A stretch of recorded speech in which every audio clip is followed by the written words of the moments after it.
Behold, the Bob Semple tank. Some people would say it is the most memorific meme tank to have ever been devised, while other people say that that honor and distinction goes to another. And what vehicle can that possibly be? The TOG 2.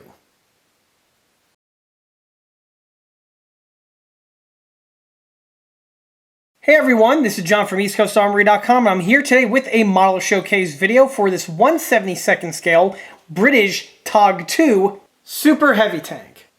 The model that you see here is built for my own personal collection, and it's not for sale and or purchase. And usually at this point in the video, I say I typically take on commission build projects from models ranging between 1/35th scale and 1/6 scale. However, this model here being 1/72nd scale, this is not a scale that I actively work in, nor is it a scale that I actively work on commission build services for. However, if anyone is interested in contacting me for the scales that I do offer commission build services for, I can be reached via the email address listed below, which is info@EastCoastArmory.com. The model that we have here is built extensively out of the box with absolutely no modifications that have been made to it. What you see here is basically what you get. In this video, I'm going to be reviewing the base starter kit that this model is built on, as well as also I'm going to be mentioning some other aspects of this build to watch out for. Regardless, stay tuned because there's going to be a bit of info coming right at you. To kick this video off, let's go ahead and take a quick walk around this model. And this is another vehicle whose reputation precedes itself. This is the one, the only, TOG 2 British Super Heavy Tank. All memes aside, the TOG 2 was a super heavy tank that was designed by the British military back in 1940. This vehicle was built upon lessons learned from a previous super heavy tank project known as the TOG 1. The TOG 1 was more or less a scaled up vehicle based on the other World War I rhomboidal-shaped tank designs that were being used by the British military during that time frame. Some of the design cues carried over into the TOG 2, however, one of the main largest differences between the two designs was with the design of the tracks. Rather than going with the rhomboidal-shaped type track design, the TOG 2 was going to use more of a, at the time, conventional track design, which ran the track underneath the sponsons of the vehicle. Another interesting feature, and something that was a bit ahead of its time that this vehicle was going to utilize, was a combination hybrid type propulsion system. What I mean by that is that the vehicle had a diesel engine, a V12 diesel engine specifically, located inside the vehicle. However, unlike a conventional vehicle where the drive shaft turns a gearbox and, outputs power to the tracks, this vehicle was just going to have the diesel engine turn a electric generator, and the propulsion was going to be done by electric motors. This is something that was very similar to what Ferdinand Porsche did with the Ferdinand and later the Elephant, as well as a few other his designs. And it's also something that is generally not seen on tracked vehicles so much, as it's more or less seen on, specifically at this era, on things like submarines, for instance. So the utilization of this propulsion system in a tank, specifically a super heavy tank, was definitely something that was very noteworthy. For the vehicle's armament, it was going to utilize two sponson-mounted cannons, much along the lines of the World War I pattern of vehicles, but was also going to feature a fully revolving turret found on the front portion of the vehicle. When the vehicle was first designed, it had several options of turrets that were in the works. However, eventually, in 1942 or so, a new turret was developed, and it utilized the 17-pounder anti-tank armament. The vehicle itself was absolutely massive. It was going to come in at about 80 tons in weight, which, considering for the time period, was something that was only basically eclipsed by the French Char 2C, but the vehicle was going to have a total overall length of about 33 feet long. The vehicle was going to be crewed by 6 people, a commander, a gunner, 2 loaders, a driver, and a co-driver, and the vehicle was going to be armored with about 114 millimeters at the front portion of the vehicle, of the hull, as well as also the turret. Only one vehicle was ever produced, and obviously it was a prototype. The vehicle was produced by the company William Foster & Company, and originally, oddly enough, it was not going to have any sort of suspension whatsoever, but shortly after the vehicle was test-driven, it was decided to give this thing a suspension, and a torsion bar suspension was retrofitted to the vehicle. The vehicle itself underwent lots of trials and testing. However, it never was really adopted, nor was it ever entered into production. Only one of these prototypes were ever produced, and currently that vehicle is still in existence today and can be found in the Bovington Tank Museum in the United Kingdom. Before we continue with the video, let's go ahead and take a step back to when this model was first started in order to get a good idea on what the base starter kit supplies you with. And here's the model at the start of the project. For the base starter kit, I'll be utilizing this 1/72nd scale 3D printed TOG 2 British Heavy Tank kit from shapeways.com. The links for the kit that we have here are listed below in the video description. And note, I said links plural, and there's a reason for that, and I'll touch upon that momentarily. Normally at this point in the video, I'll go over the model's box art, the history, and all that good stuff of the kit. However, that's not going to be the case here because it doesn't have any, because it's a 3D printed model off of Shapeways. Circling back to what I stated before where I said links plural, and well, there's a reason for that. You see, this model here is on Shapeways and it's sold through an artist that, designed the model and uploaded to his Shapeways store. However, the model is not sold as a single printing like what we've seen on several other models in a similar type configuration. Like the Bob Semple tank is actually one that comes to mind. This one here, he offered each of these components as separate pieces. And so they are separate prints as opposed to a single print, and they are listed as separate items. So you have to order each of them in order to build one TOG heavy tank. The reason why this is relevant is because with all of the components sold separately, the price does add up pretty quickly, and depending on the material that the component is made in, this is something that may or may not be a concern to some builders out there, specifically regarding to their budget. The model is also offered in a number of different materials, ranging from the more affordable option, which is what I have here, to other materials which are higher in cost. As for which materials work best, well, again, that's best up to the discretion of the builder as well as their budget. For this build over here, I went with the most affordable option that was available. As for the cost of the model, this kit here is generally expensive. You're looking at a model that's roughly about $100 with the shipping and everything factored in, and this may be out of the budget reach for most individuals out there who are looking for something like this. Also, with what the kit gives you, $100 is a bit on the steeper end, considering the suspension is all a single printing and there's no separate parts or nothing along those lines. For someone that is a bit budget conscious, this kit here may possibly be something to overlook.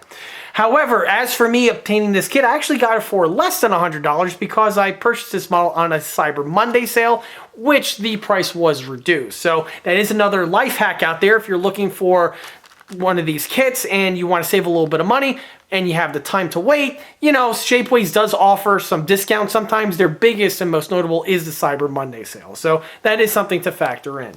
Aside that, the model itself is going to be, it's a very interesting piece, and it's one of those things where, good luck finding one somewhere else. So this is one of those things where the juice is going to be worth the squeeze if you're specifically looking for this pattern of vehicle. And knowing the TOG 2, there's quite a bit of fanfare and mystique to this pattern of vehicle. So let's go ahead, bring the camera in closer so I could take these things out of the bags, and you get to see exactly what the kit supply details look like.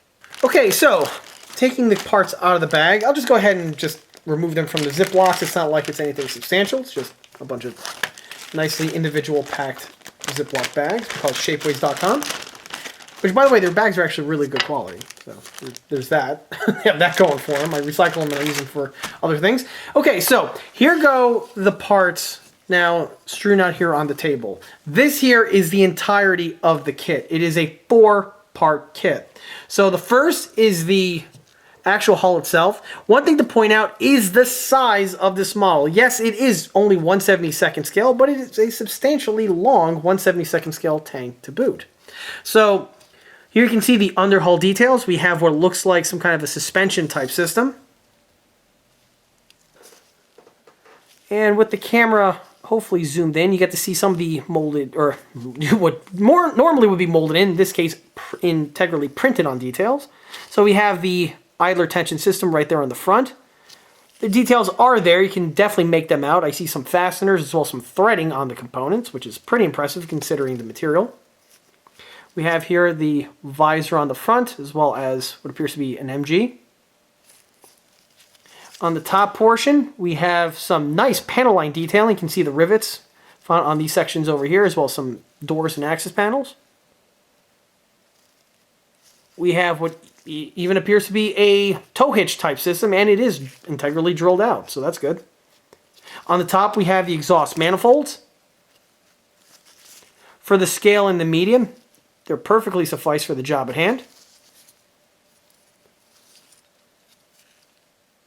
By the way, as a real quick note, the components here are the white nylon material that is commonly used on Shapeways 3D prints. There is another type of material that they have that this is offered in, where it's called processed, where the surface detailing is actually crisper compared to the one that we have here. This is something that I opted for on the Bob Semple tank, but not on this one, because the downside is that the price goes up on each component by a number of dollars or so. And with this model already being an expensive model out of the gate, this was something that I didn't deem to be necessary, as it was outside my budget. However, if you are going to invest in this kit here, perhaps maybe that might be something to consider, but so far from what I'm seeing, I don't really think it's that much of an improvement. But again, the other detailing admittedly would be a bit crisper if it was done with that other method. Having said that, as you can see with the camera zoomed in, the standard material does the job perfectly fine. So from the hull, takes us to the hull sides, and if anyone has seen the real picture of the TOG 2, it looks basically just like this. We have those two side hatches right here. We have the side plates. You have the sprocket with the sprocket hub. And all of the little rollers found there on the bottom. And they all have their bearing and strap detailing present. On the front idler, we have the idler tensioner right over there. Much along the lines like you would see on something like a bulldozer or so. Which, makes sense, as a lot of the early war or early era military track military vehicles were basically copying that type of a suspension setup. As for the track, it literally looks like the tracks on a Matilda or a Churchill, just on steroids. It's the same type of dead link type pattern, but just much more bigger. And as you can see, the surface detailing is perfectly suffice. You definitely know what type of track this is for. And I also like the fact that it's hollow right there. That gives it some nice added detailing.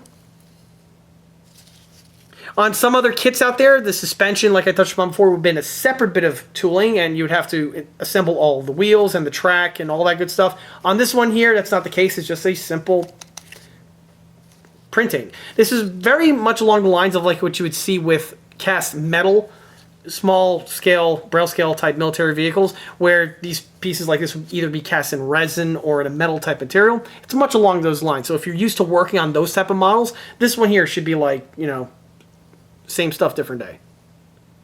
As for the other piece, it's a mirror image. It has the exact same type of detailing found on the reverse one. And this now leads us to the turret. The turret is a single printing, so the barrel, the MG barrel, all that's integrally printed. The muzzle brake does have some detail slits on there, as it would be found on the real one. It is drilled out somewhat. It's hard to get it on camera, but there is a hole right there dead center, as it should be. I like how the turret neck has a nice deep ring to it. This is something that's always great because it doesn't have a lock system, so this basically relies on friction, and if you have a longer neck like that, in my experience, it tends to hold the turrets in better compared to something with a shorter neck.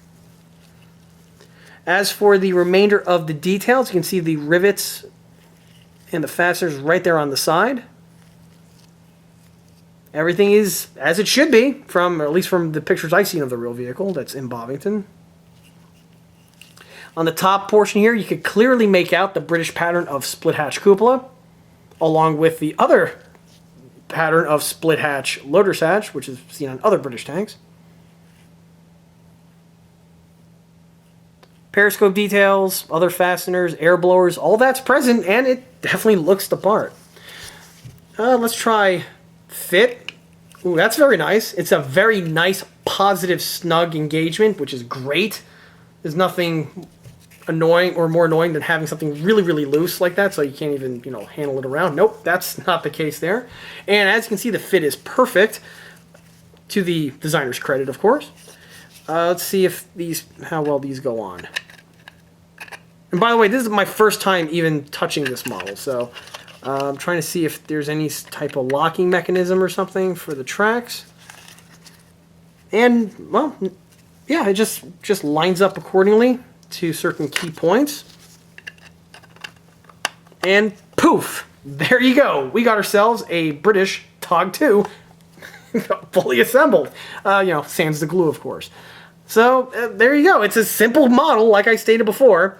And I'll be circling back on that at the tail end of the video where I talk about skill level recommendation, but there you have it. It's actually a very nice sized vehicle, as you can see. Even though it's 1/72 scale, it just shows you how massively large this vehicle actually is. So here's the model going through its assembly, and the assembly was crazy fast, as one might imagine from the previous scene. The only thing to mention is that when I'm gluing the sides together, you want to be careful where you apply the glue, just so that you don't have extra flop over onto the exterior, or also flop over onto the suspension area. The glue gets applied in a small little bead that goes around those sections over there, and then once applied, the pieces just line up where they need to go, and the fit is actually fairly good. The one thing, though, that is not present on this kit here isn't any real positive engagement where the pieces line up. It's not like there's a peg and hole type system where to make sure things are, clipped in perfectly. The pieces do line up well, but there's nothing really there to positively hold them in place, and that's why you see the addition here of the rubber bands. I first glued one side together, and then once the glues were hard enough, I went ahead and applied the glue to the opposite side, lined up the side panel accordingly, and then I used the rubber bands here to further aid with the alignment. After the glue fully sets, obviously the piece is then good to go.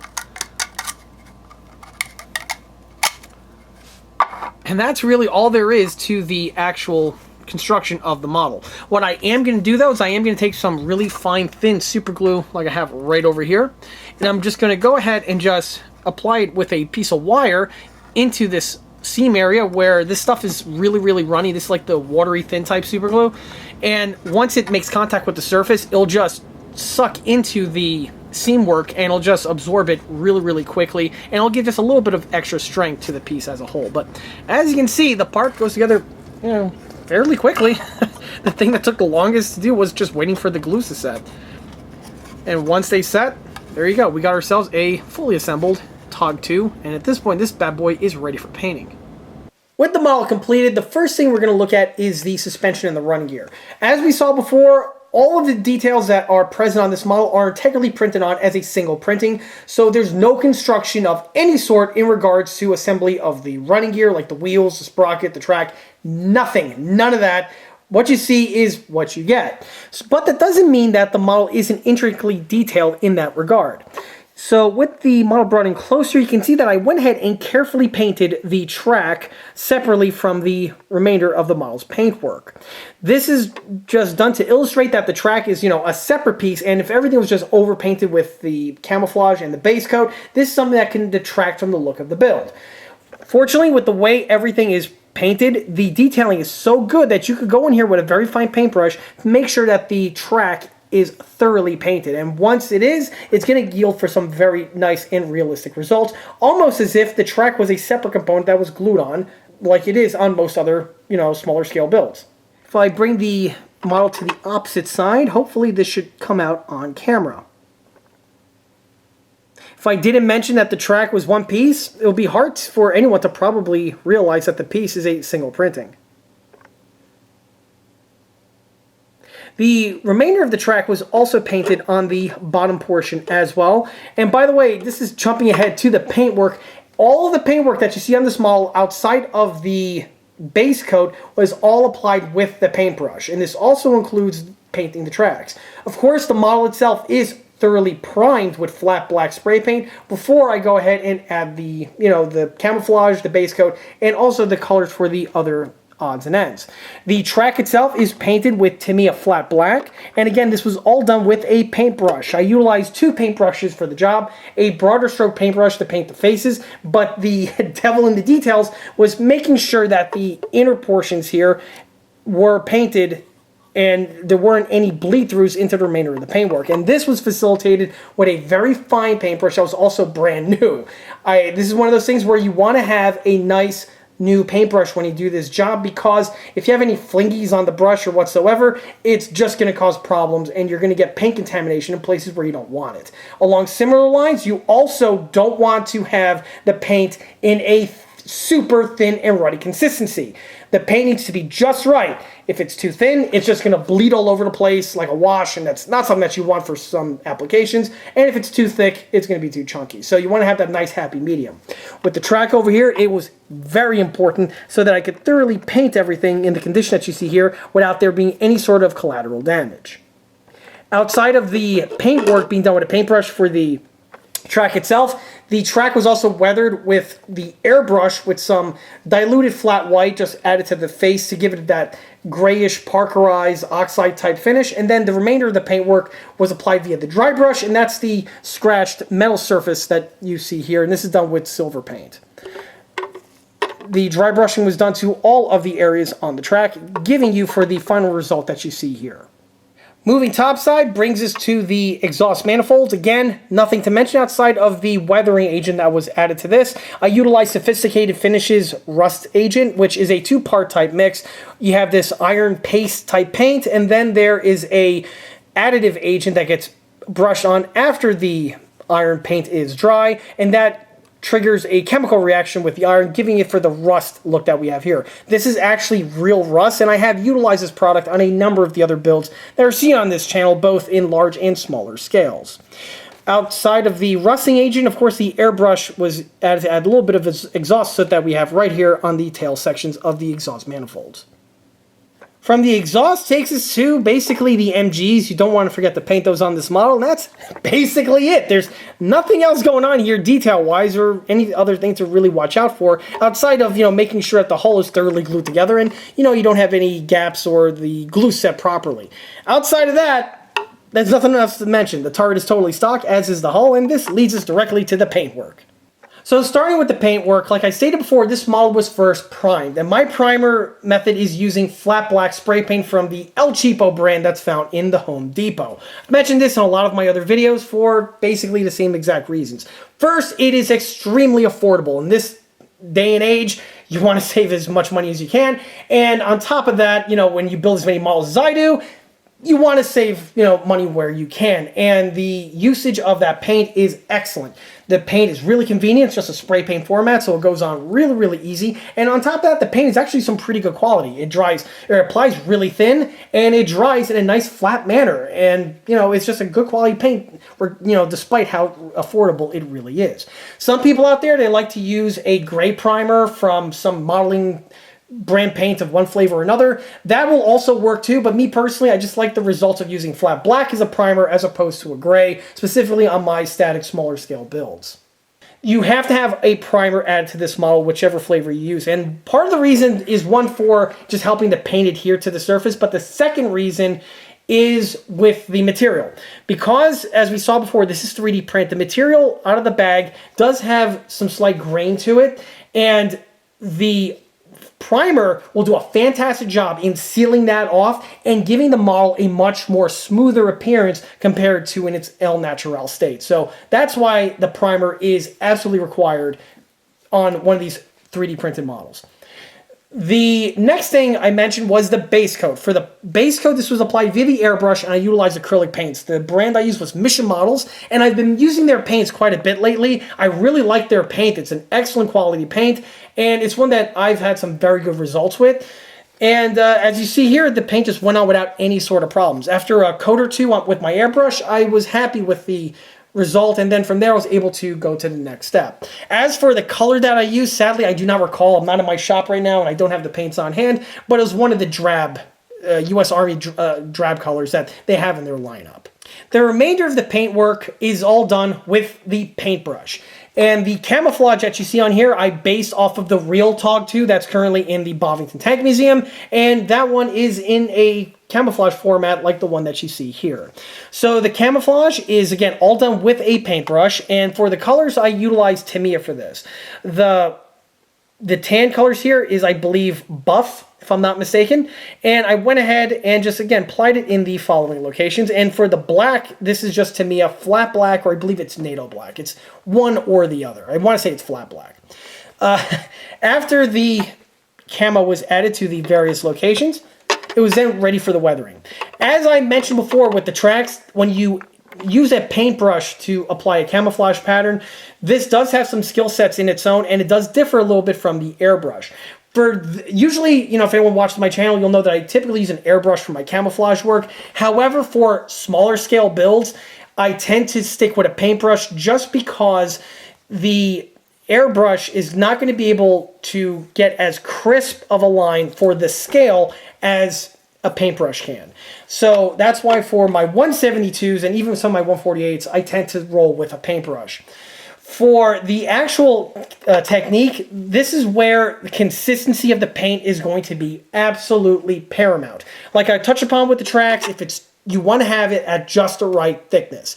Too thin, it runs like, you know, like a bloody mess. Too thick, and you're just gonna have globs of paint. And you can always tell someone, or you can always tell from builds out there where the person lies on the experience level with paints. That meme of thin your paint, yeah, it's a thing. You want to do that. So even with the Tamiya paints being as thin as they are out of the bottle, you always want to add a little drop of water to the paint on the brush, just so you can make sure it's thinned out to the proper thickness. When you have it done to the proper thickness and it's applied, it is like a glass, super flat type appearance like you see on this model here. So once the camouflage, and the other thing I want to briefly mention is, again, with the paintbrush usage. This, you want to have a good brush.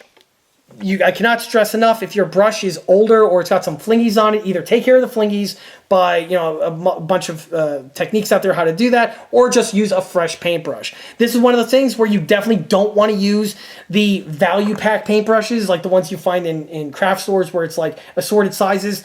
No, those brushes are snake oil. What you want to do is when you buy a paintbrush, you want to buy one like you buy a pair of shoes. You want to try it out and you buy one that's an individual. So, you know, go to the art supply store and you just, you know, hold it in your hand, you know, brush it on your hand, just see what you want. And I like to go with a very thin fine point for something like this, and then a medium brush for the center portions, which saves a little bit of time.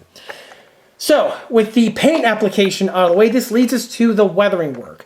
This is done, again, with the mix of paintbrush and airbrushing. The majority of the airbrush work was utilizing filters and washes, not to mention counter shading, to get the look that you see here. The other paintbrush work was utilizing Tamiya panel line accent, as well as also some dry brushing to give you the paint chips. The Tamiya panel line accent is going to be your best friend on a project like this, just because of all of the little nooks and crannies and just divots and pits. All of these little details are just going to glow and shine out once highlighted with this material. And this is specifically true here on the turret, where you have these giant Cromwell type Frankenstein bolts on the side. The Tamiya panel line accent is going to be your best friend in that regard. As for the dry brushing technique, like I mentioned before, this is done to achieve my chipping effects, and you can see it on all the various surfaces, namely on the edges, but you can also see a few chips here and there strewn along certain locations on the model. The one area you really want to pay attention to on a build like this is around these areas here near the sprocket where we have the scoop, and also on the front idler. On these type of patterns of vehicles, like, you know, the World War I pattern of male and female type tanks, these areas get mucked up very, very quickly, so it's not uncommon to have a lot of chipping in these locations over here as opposed to other locations on the vehicle. After all of the paint and weathering work was concluded, it was at this point here the model received its coat of varnish. Now, generally I would go ahead and apply markings to the model at this point. However, as you can see, there are no markings found on this model. Despite that, the entire model is coated with the VMS matte varnish. The VMS, I absolutely love this product. I swear by it. I just bought a few more bottles from the guy, and they are excellent. The varnish, first, because of the Mission Models paint, you have to varnish this stuff. The acrylic paint is very, very susceptible to chipping and scratching, and also from moisture. And when you apply the varnish to the surface, it thoroughly seals it up and it makes it much more robust. The second thing why I like using the varnish is because it just gives the model a much flatter appearance compared to just leaving it without. And again, I'm talking about both the sheen as well as also the texture found on the surface. And the last reason why I like using the varnish is it just amplifies the weathering work that was done with the airbrush and the dry brushing all that much more in its final form when the varnish is applied. It's amazing. It's like a camera lens, the way it just makes everything look more vibrant. Circling back to what I mentioned before about the exhaust, this is something that has to be done after the varnish work. If you apply the weathering agent and then have the varnish top go on top of it, it's going to have a chemical reaction with the rust over here. It's something that you could probably play around with. However, I like to play it safe and just apply this at the very end after the model's varnish, just to avoid any sort of complications. And since we have a little time on this video, I might as well compare and contrast this with another meme vehicle that I recently completed, and it's also one that's made out of the exact same material, and that is my 1/72nd scale Bob Semple tank that we have right here. This model over here is another video that I have found on the ECA channel, and actually I'm going to be starting up a playlist called Meme Machines where I'm going to be posting videos like the one that you see here in the same type of format. So basically, first, I want to mention that these two vehicles are in scale, so it just shows you just how big the TOG 2 really is, how monstrous it is, and also goes to show you just how big the Bob Semple tank is. Remember, this is a Caterpillar DA bulldozer, and that's a very big vehicle, even though you might not, consider it. But yeah, the TOG is basically the length of two Bob Semples. Interesting way to do the math. But the other thing I want to mention is that both of these models are from shapeways.com, and both of them are made out of the white nylon material. But the difference is that with the Bob Semple tank, I went with the polished material as opposed to the TOG here, where I just went with the standard white nylon. The polished material is a feature, as I touched upon before, where you do have to pay extra for. And for the Bob Semple, I went ahead and went with that because, unlike the TOG, the Bob Semple was a single printing, while the TOG was a multi-part printing, and the additional cost was something that was going to be a bit prohibitive. So I just went with the El Natural form for that and just rolled the dice. Well, let me go ahead and bring the camera in closer so you get a good idea on what the two vehicles look like stacked side by side. One with the polished material and one without. Also, keep this in mind, both models have been primed with the same type of spray paint. Both models have been both painted with acrylics, only he was all painted with Tamiya. This one here is painted with a mix between Mission and Tamiya. And also, both models have been coated with the VMS matte varnish. So now that you have all of the stats aside, let's go ahead and take a camera in closer so you get to see exactly what the texture looks like on both of these models. Because texture is the type of thing, specifically with 3D print, it's extremely relevant. So here we have the Bob Semple up close.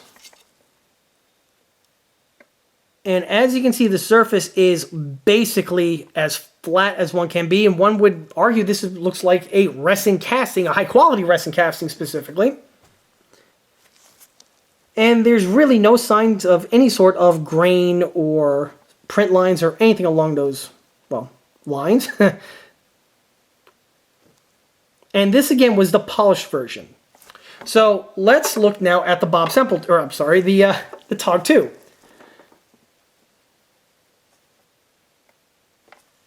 As you can see, the surface is very, very smooth.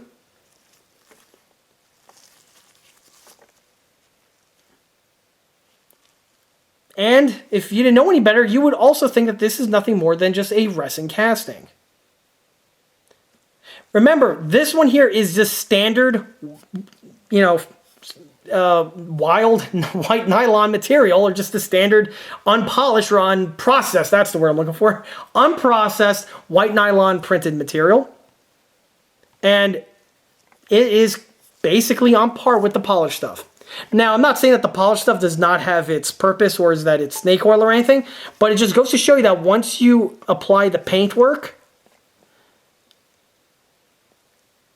and the varnish work, once everything is said and done, the surfaces will flatten out very, very nicely. In my opinion, the polished material or the polished option is really one that you don't need for the TOG 2 kit, and you could simply omit it and still have a model that comes out absolutely perfectly. I also at this time want to mention on just how impressive the kit qualities are on both of these examples over here, and it just goes to show you just how much the 3D printing technology has matured and progressed to the point where we all have access to these type of kits that we have here. In the past, these models were the type of thing that, are not made by major plastic manufacturers, and if you want an example of each of these, you're going to have to roll with a resin garage kit, which in its own, there's nothing wrong with that necessarily, but it's just interesting to see just how much this technology has came in and changed the market. And as the years go on, I'm pretty sure we're going to be having access to some very unique and interesting 3D printed models, and these kits here are going to have quality that are on par, if not greater, than the older cast resin kits of the past. Which, as time goes on, I'm pretty sure I'm going to be acquiring more of these type of models, which I will gladly bring them to you on the ECA YouTube channel. But of course, more information on all of this is to come. And at the end of the day, there's nothing much more I can add to this build in terms of what my expectations were. This model came out absolutely perfect and was exactly what I was envisioning when I first took this project on when I first started it. This vehicle here does have a cult following to it and was definitely one I was recommended a number of occasions in my other previous videos. Not so much in 1/72nd scale, but I have had a few recommendations to take on a TOG 2 project. And, well, you could officially cross that one off of the proverbial to-do list. And this is the perfect point to pivot us into skill level and recommendations. So this model here is definitely one that is very, very, very builder friendly. Almost anyone can assemble this model since it is literally just 3 or 4 components as I showed in the earlier unboxing portion. So this model here can be built by a beginner, an intermediate, as well as an advanced, all 3 of which shouldn't have any issues with the construction of this build. Really, this project here is more or less an exercise in paint and weathering work than it is for construction itself. I personally had a blast with working on this model over here, and it was definitely one of the most fastest builds that I've ever undertaken from start to finish. This thing went together in practically no time, and there have been a few other builds that were like that I've done in the past, but this one here is definitely in the running on probably the fastest build I've ever accomplished. However, even though I personally enjoyed this model, it does have some drawbacks to it, and the first is definitely the price. Because of this model's price, this is definitely going to be something that may be priced out of the range of most of the beginners that are out there. Generally, an individual with that type of a skill set are either a youth builder or there's someone that, they're just getting into the hobby. And if that's the case, they generally want to stick with kits on the lower price end just so they could build and collect and, build up their skill sets accordingly. With this model here being about $100, that's definitely something that is going to be a detriment to that type of an individual. The other type of person that's also probably going to not necessarily like this model here is going to be someone, again, because of the price, who are looking for a good value on their purchase.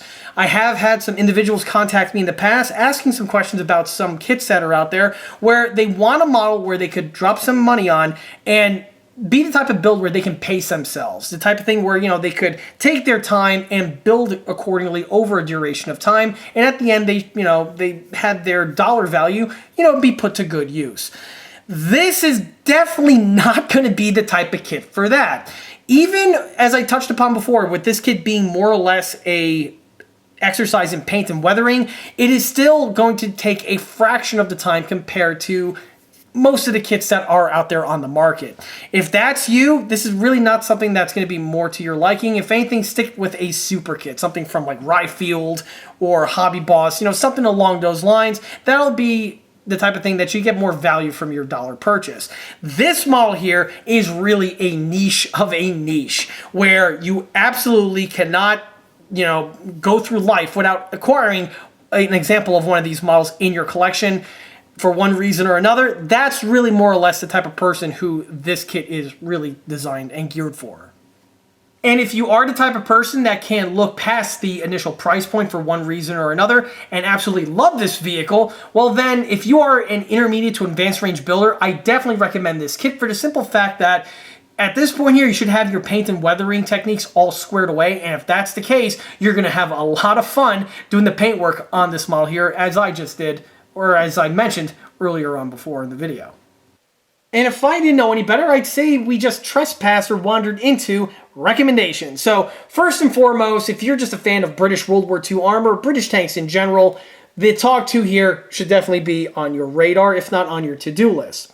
Another person I'd recommend this kit to would be anyone who absolutely loves to play this thing in the video games. I believe this tank is in World of Tanks, and with the popularity of that game, I have, again, had a lot of people asking me about the TOG, and if that's you, this kit here is a complete and utter no-brainer. The detailing on it is excellent. You definitely will get the little scratch for the TOG. The size is pretty good, even though it's 1/72nd scale. And also on top of that, because of how easy the construction is on this vehicle, you could build one of these models with the most minimum of modeling experience. Bearing, of course, use the right glues. But outside of that, this kit here is highly recommended for that type of an individual. Along similar lines, another person who I would recommend this kit to would be anyone who's an avid fan of just weird, oddity, oddball, prototype, or lack of a better phrase, meme type vehicles. If you're the type of person that digs and has in their collection the Char 2C, the Troyanov, the IS-7, or even the T-28 Super Heavy Tank, not to mention the Tortoise, this model here would fit in that collection without anyone batting an eye. Matter of fact, the collection's probably sorely lacking a bit of TOG to flavor it up a bit. And if that's you, this kit here could not be recommended enough. Another person who this kit here is not necessarily super recommended for, but it's definitely something that I would suggest, would be anyone who's an avid fan of tabletop wargaming. 1/72nd scale is a wargaming scale, and there are a lot of people out there that build and collect a lot of 1/72nd scale models to use in this type of format. And if that's you, the TOG 2 over here is a really cool addition to add to your collection. The only caveat about it, again, is with the initial price of the kit. This model here, with the price point that it is something that may be a problem for wargamers, because generally wargamers love to have a number of certain type of vehicles, be it Shermans or Churchills or whatever. And with this model here, with the cost that it does have, this is something that may dissuade someone like that. However, if you do want to have at least one, or over time you build up a couple of them, this kit here is a perfect wargaming model for the simple reason is that it is super robust. There's no fine detailing on this thing that can break off or that can brittle up over time. Because everything is just integrally printed on, it is a super robust model and is something that could definitely hold up to the rigors of wargaming use. Unlike, static display where you just put it on in your collection, leave it, don't touch it, or even a diorama use, which by the way is another person I would recommend this kit to. The wargamers, you need to play with it. You actually have to push it across a map with a stick or something, or it gets blown up. You got to put, fire, cotton balls, or whatever on it, depending on your wargame setup. And if that's the case, generally a model that has some higher fidelity detailing on it, or I should say separate molded detailing on it, like a dragon or something else along those lines, or like a Hasegawa, those models will tend to have parts that can break off a little bit easier. But one of these 3D printed models over here, the thing is just like one solid piece of plastic. So all the intricate detailing is there, and there are absolutely no downsides of the thing being fragile. So this model here, yeah, it would actually tick a lot of boxes for a wargamer. Circling back to what I stated before, yes, this tank is another one that would be a nice, interesting subject matter for a diorama. The TOG 2, even though the vehicle itself never entered into production, it does have that cool what-if factor to it, but also you could render it where it was going through its trials, and this is something that this vehicle here could make for a nice, interesting piece in that type of display setting. Last but certainly not least, this model here could not be recommended any much more to someone who's just an avid fan of Braille scale tank collecting. That's you, and you have a huge collection of 1/72nd scale armor. The TOG 2 here, I don't really need to finish that sentence now, do I? And with that, that wraps up this model showcase video for this 1/72nd scale British TOG 2 heavy tank model. If you like this video, be sure to subscribe to this channel where it's a great way to keep updated on new posted content, being small scale model showcase videos like this one over here, or the other larger scale project update videos that frequently get posted to this channel. Another way to keep in loop of new posted content is by liking us on Facebook.